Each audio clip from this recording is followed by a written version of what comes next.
குற்றாலத்தில் இப்போ நமக்கு சீசன், தேனருவி வரைக்கும் போயிருக்கிறேன்.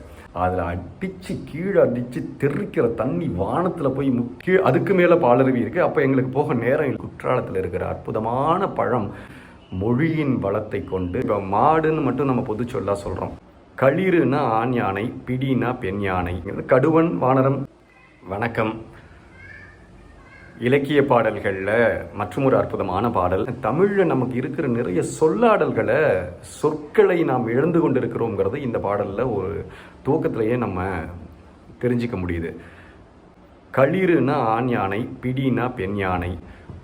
உண்ணுதல், பசியாறுதல் இப்படின்லாம் நம்ம சாப்பிட்றதுக்கு சொல்லலாம். இப்போ மாடுன்னு மட்டும் நம்ம பொது சொல்லா சொல்கிறோம். காளை அப்படின்னா ஆண் மாடு, பசுன்னு சொன்னால் பெண் அப்படிங்கிறது நம்ம இப்படியெல்லாம் சொல்கிறத குறைச்சிட்டு நம்ம பொதுச்சொல்லுக்கு மாறிக்கிட்டு இருக்கிறோம்.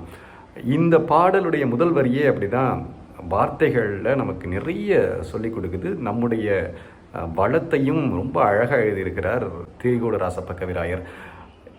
இந்த பாட்டை நீங்கள் ரசிக்கணும், ஒரு மழையோட குரலில் ரசிக்கணும்னு ஆசைப்பட்டீங்கன்னா நான் உங்களுக்கு அதற்கான லிங்கை கொடுத்துருக்கேன். நான் இப்போ விளக்கத்தோட பாடலை சொல்லிடுறேங்க. நமக்கு தெரிஞ்ச குற்றால குறவஞ்சி பாடல் தான்.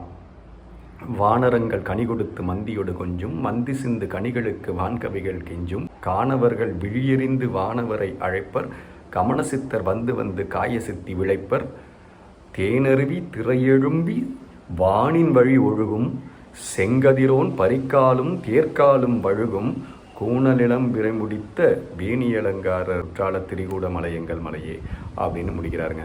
ரொம்ப அற்புதமான பாடல். வானரங்கள் கனி கொடுத்து மந்தியோடு கொஞ்சம். வானரம் அப்படிங்கிறது கடுவன், வானரம் இதெல்லாம் பார்த்திங்கன்னா இந்த இடத்துல நமக்கு ஆண் குரங்கை குறிக்குது. இப்போது பெண் குரங்குக்கு மந்தின்னு பேர். இப்போது ஆண் குரங்கு மந்தி கிட்ட பெண் குரங்கு கிட்ட கொடுத்து பழம் கொடுத்து கொஞ்சம் வானரங்கள் கனி கொடுத்து மந்தியோடு கொஞ்சம், மந்தி சிந்து. அது பெண் குரங்கோ ஆண் குரங்கோ, குரங்குன்னா ஒழுங்காக சாப்பிடாது இல்லையா, பிச்சு போடும் இல்லையா. அந்த பிஞ்சு போட்ட பழத்துக்கு அந்த இயற்கை குற்றாலத்தில் இருக்கிற அற்புதமான பழம் அருமையாக இருக்குமா. அந்த குரங்கே பிச்சு போட்டாலும் மந்தியே பிச்சு போட்டாலும் பரவாயில்லன்னு சாப்பிட்ற அளவுக்கு வான்கவிகள் கெஞ்சுவாங்களாம். மந்தி சிந்து கனிகளுக்கு வான்கவிகள் கெஞ்சும். அடுத்தது சொல்கிறாரு, காணவர்கள் விழியறிந்து வானவரை அழைப்பர். வானத்தில் இருக்கவங்களெல்லாம் இந்த வேடர்கள் அவர்களுடைய பார்வையால் அழைப்பாங்களாம். அவங்களுடைய வேட தன்மை, அவர்களுடைய குறிபார்க்கும் தன்மை, கண்ணின் கூர்மை, அவர்கள் அவ்வளவு அழகாக நேர்த்தியாக இருக்கணும்னு அவரை வானவர்களை கூப்பிட்ற அளவுக்கு அவங்களுக்கு திறமையும் இருக்கிறது, அந்த அளவுக்கு அவங்களுக்கு வலிமையும் இருக்கிறது.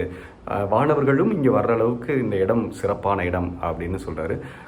கமன சித்தர் வந்து வந்து காய சித்தி விளைப்பர். சித்தர்கள் அதிகமாக குற்றாலத்தில் நடமாடி இருக்கிறார்கள் அப்படின்னு நம்ம இந்த பாடல் மூலமாக ரொம்ப அழகாக தெரிஞ்சுக்கணும். அதுவும் நிறைய சித்து விளையாட்டுகள் பிள்ளைகளுக்காகவும் இங்கே அருமையாக பண்ணுவாங்கன்னு.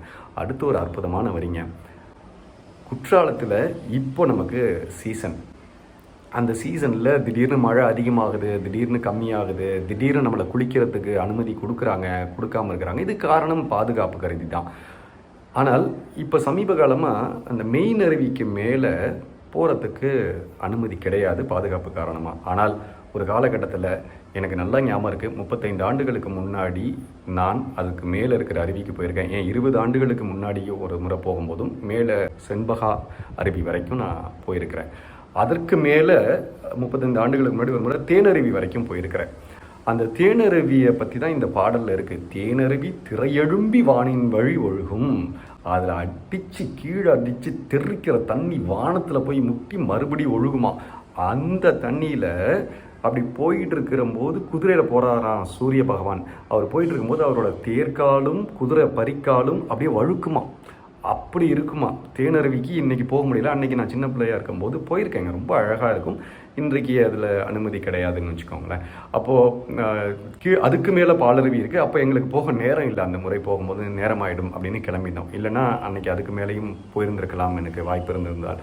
இப்போது இந்த மாதிரி மேலே ஒரு மலைக்கு மேலே இன்னொரு மலை இருக்குமா அப்படிங்கிற மாதிரி ஒவ்வொரு மலைக்கு மேலே ஒவ்வொரு அருவிகள் இருக்குது நம்ம குற்றாலத்தில். குற்றாலநாதரையும் நினைவு வச்சு அது எங்கள் குற்றால மலை அப்படின்னு அற்புதமான மண்ணின் வளத்தையும் மலையின் வளத்தையும் மொழியின் வளத்தை கொண்டு பாடியிருக்கிறார் திரிகூட ராசப்ப கவிராயர்.